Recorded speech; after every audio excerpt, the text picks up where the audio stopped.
Welcome to Canterbury Live for Monday, and I hope that you all had a fantastic weekend. Today on the show, we find out about the Blind Foundation's Red Puppy Appeal, and we get arty with Andrew Wood. That's always a good segment. But first up, this week marks the beginning of the Bow Tie Appeal, and I'm joined by Paul Graham and Sue Robinson from the Muscular Dystrophy Association of New Zealand. Welcome to both of you. Now, what's happening in Christchurch to mark the annual appeal around our region?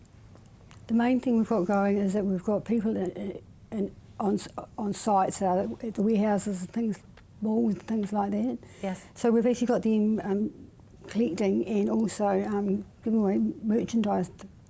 And this is the merchandise that is actually being sold in association with the Muscular It's not actually sold, it's given for a donation. This is for a gold coin donation? Yes, it is. It's beautiful. Look at this here. It's just gorgeous. Tell me, how long has this actually been running for? The muscular dystrophy? Yes. Sorry, I can't answer that question. Can you, Paul? They started in Auckland, very, very small, about 25 years ago. Right. With a group of parents who decided they needed someone who could look after their children who all had been diagnosed with a muscular dystrophy condition. Yes. Probably about 5 or 6 of them.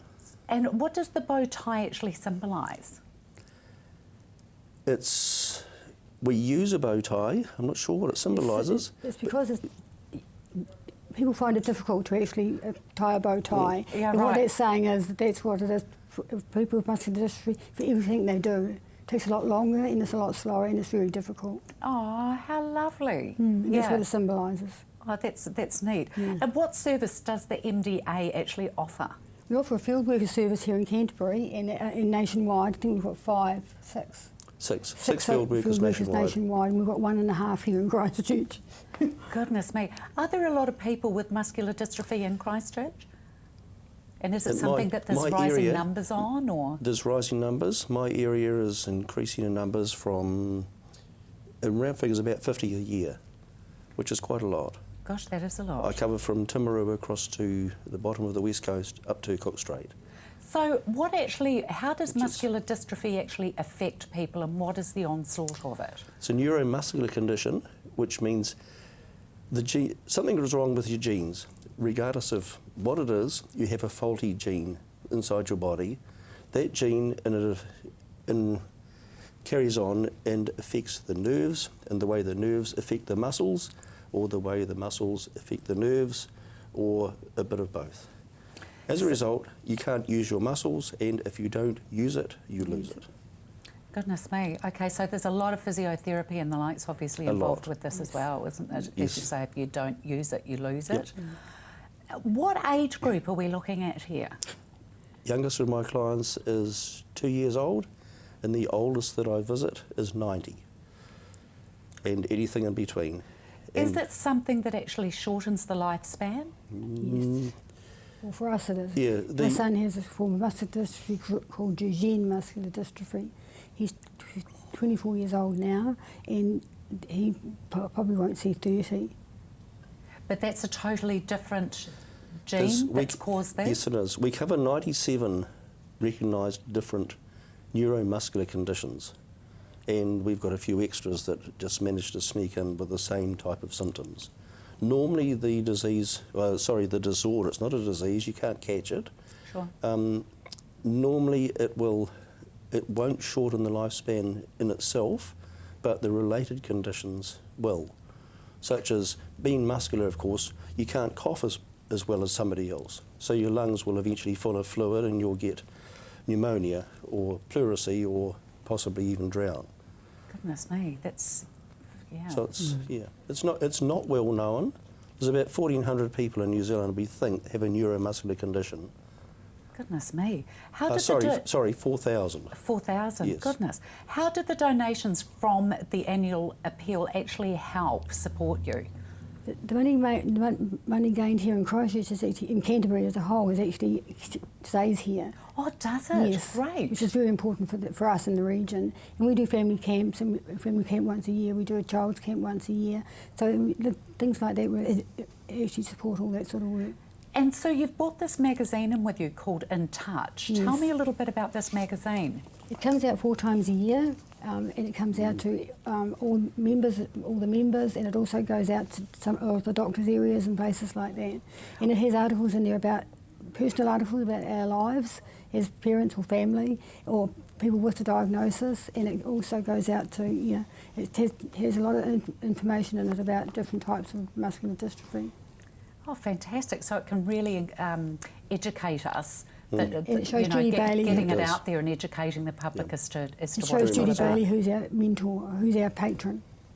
Oh, fantastic. And you can find out more information on this on www.mda.org.nz. But after the break, we're joined by a charming gentleman and his furry companion as we find out more about the Red Puppy Appeal.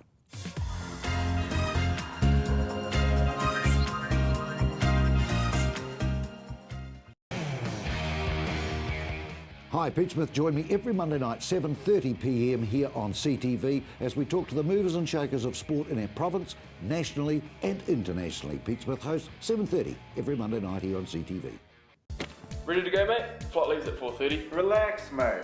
We'll park at Airpark Canterbury. Airpark Canterbury, privately owned and operated with a free 24/7 shuttle service. Call 0800 Airpark or book online at airparkcanterbury.co.nz.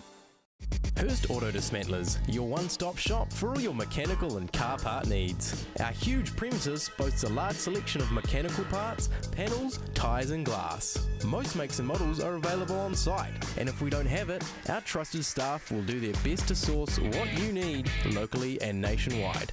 So come in and see the team, or just give us a call and save time and money. Hurst Auto Dismantlers, 343 0099. My son's helped me greatly with my independence now that I've got more mobility.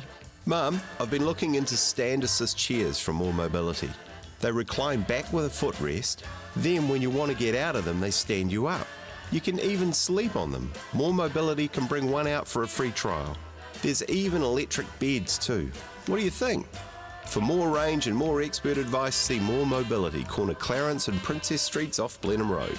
What a difference more mobility makes. Hi, I'm Steve and welcome to Carpet Kingdom. At Carpet Kingdom we stock a massive range of carpets and we're also the largest vinyl stockist in the South Island. And not only do we have an excellent range in store, but you can purchase our stock online. We offer free measuring quotes, we have our own installation team, we ship nationwide, so come on down and see us at Carpet Kingdom, 312 Wilsons Road in Waltham, just off Brougham Street, or visit us online at carpetkingdom.co.nz. Missed a show or want to watch it again? CTV is fitting in with your lifestyle. Be in control with CTV On Demand. Check out our website and follow the links, ctv.co.nz. Join us tonight at 6 for DW World News. Informative, lively, international news, breaking stories and global developments. DW News, weekdays at 6 p.m, right here on CTV.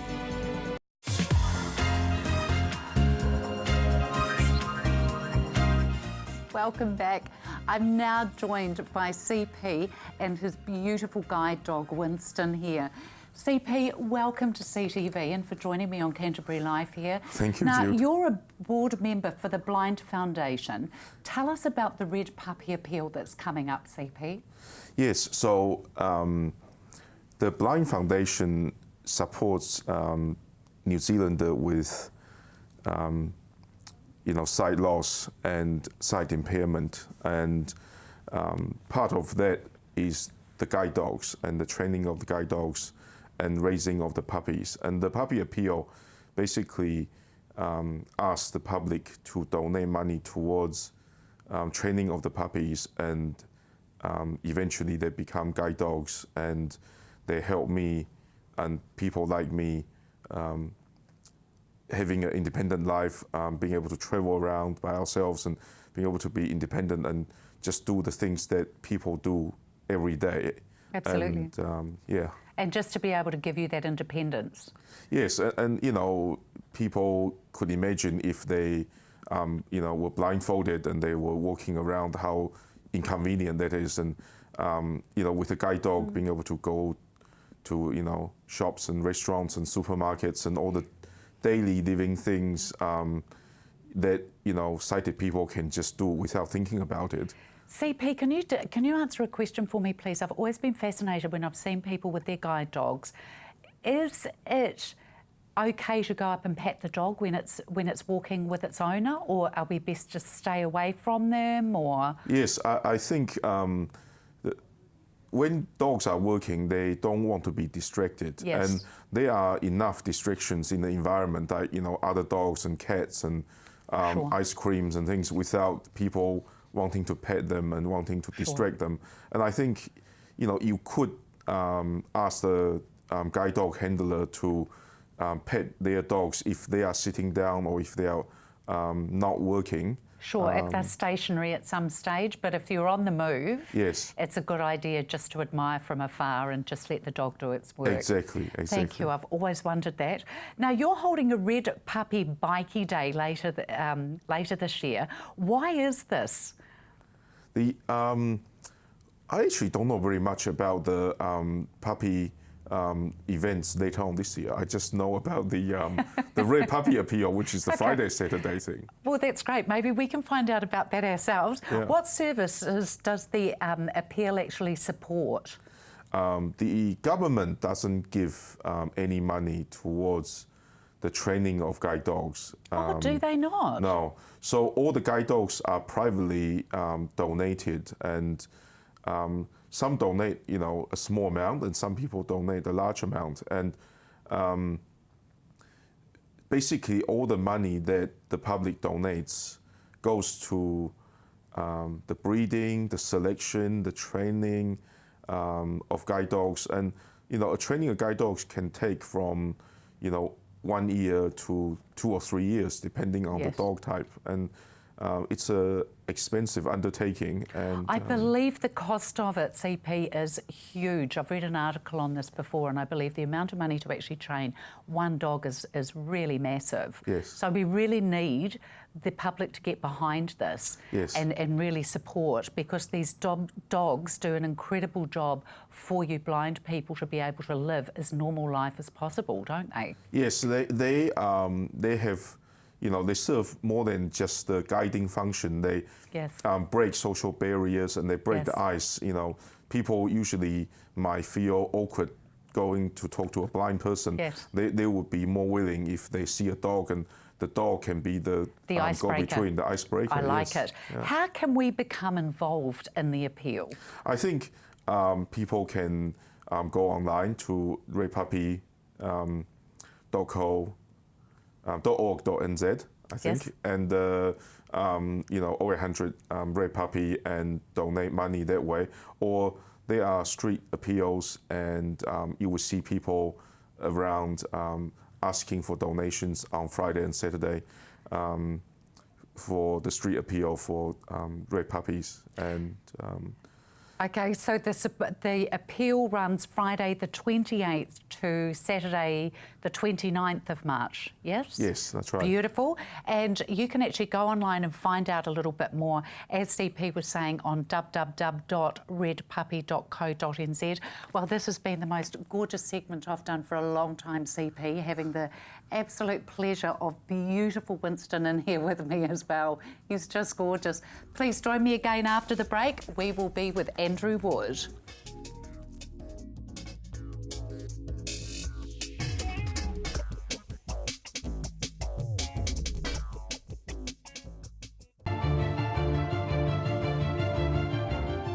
I'm Chris Lynch. Join me for CTV's new current affairs show Lynched every Monday at 8:30 right here on CTV, where I talk to the decision makers and those responsible for running our city. Are you looking for more from your local channel? CTV are online. Our latest listings, on-demand shows, program information, all on the CTV website. We'll see you there.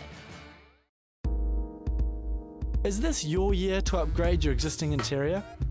Then head into Bathroom and Flooring Warehouse for the latest styles in European vanities, showers and baths, all at affordable prices.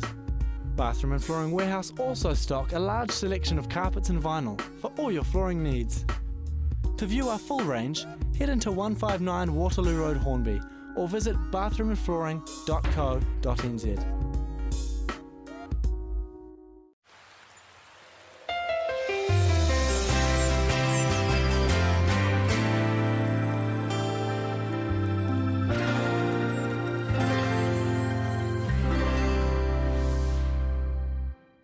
Christchurch has its very own enchanted utopia, the Hitching Post. Pop in and see for yourself.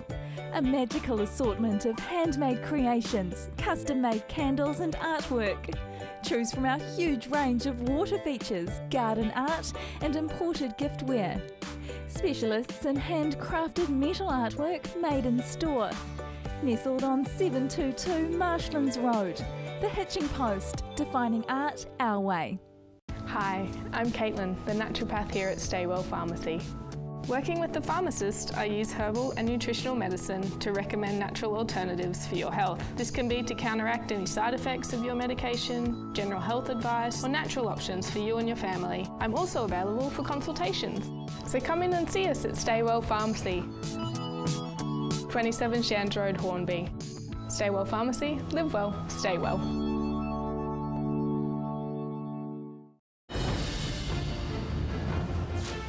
The world has a great deal to tell. Journalists from across the world report on their home nations and the experiences of the people who live there. World Stories.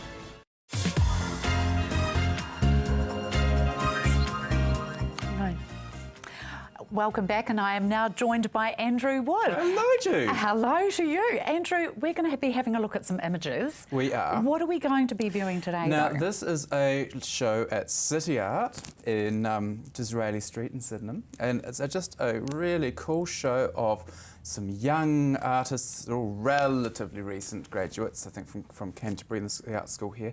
And so just a fantastic show, some fantastic young artists doing some really cool stuff. So why don't we just go straight into the images? Okay, really? yeah, I'd love to. Now, there's 3 paintings here by a young woman called Anna Iti, and I don't know if she's a relation of Tama Iti or not, but anyway, they've all got these have got some quite spacey names. They're all named after the moons of Mars for some reason, but that's all very cool. So Phobos and Deimos, anyway. But they have a quite cosmic feel to them. They look amazing when the light's on them. They just sort of glow. I love them. Lovely, funky, very modern. Yes. And very, very sexy. I think they're really quite cool. But with the light on them, there's this almost reflective quality. It's like they glow from within. It's stunning, stunning works. So, Andrew, we can actually go and view these ourselves. We certainly can. And where's this on the corner of Disraeli Street? On Disraeli Street in City Art, which is the framing shop. Now, this is by a friend of mine, Ed, with the improbable name of Ed Lust, and he's just fantastic. He's a filmmaker as well. This is a very large painting. This one's called Agape, which is Greek for kind of spiritual love, and it's just this really amazing thing on a large scale. It goes into such incredible rich detail. These overlapping discs of very subtle colour, and these tiny little dots, and it's just incredibly rich, and you just fall into it. So what size are we actually looking at for these? That was a really big one, so that would be probably a metre or so square, roughly. A metre either side, rather, so 2 metres. Anyway, I can't do math. I'm an arts. Okay, that's all right. Now can't be perfect at everything, no, darling, can we? Unfortunately, darling, no, we can't. These are by a lovely artist called Julia Croucher. And these are just actually tiny little squares of watercolour paper with these incredibly delicate watercolour effects, but also these sort of, these, I think it's some sort of fibre tip pen to create these little geometric forms. And it's just so yummy. It really is quite stunning. And you just look at them, you just sort of get up really close and you stick your face in there and just go, wow, that's amazing. So are these actually by all Cantab artists? Yes, and they're all for sale, although I think quite a few of them are probably sold by now. It only opened, I think, last week, and it was just such an amazing show. But yeah, absolutely get along and get yourself some art. So look, I like that too. It's very pretty. I just adore them. I adore them. I just haven't. Who's it? Now, this is Julia Croucher. Julia Croucher, some gorgeous pieces. Absolutely So are all these people sort of already known artists here? Are these all new people that are coming through? These are young artists just setting out in the very beginning stages of their careers. Some of them have made a bit of an impact here and there, but, you know, this is a really good opportunity to get in early. So how do, like you said that this exhibition started last week, how do people actually find out about getting to the exhibition early so you can have the pick of these kind of paintings? Well, you need to get on the invitation list, and the trick to do how would one, yes. Well, exactly, how would one do that? Well, it pays to go around and visit the galleries anyway, or just call them up and tell them that you'd like us to be put on their invitation list or to be put on their notice list or their... And it could come as an email. There might be an actual thing in the post, which is always fun because it's better than bills. And just go, oh yes, it's a nice surprise. And some of them are it's quite nice to have a thing with a nice, pretty picture on it, and you can stick it on the fridge or something. And once you get on the list, and so you'll get notified when the openings are, and then go around, maybe have a wine, meet some arty people, and wander around and. It's always a lovely social evening, isn't fantastic. it? I haven't been to one for ages and I love it, but I always end up taking a piece home with me. Thank you, Andrew, for joining us yet again.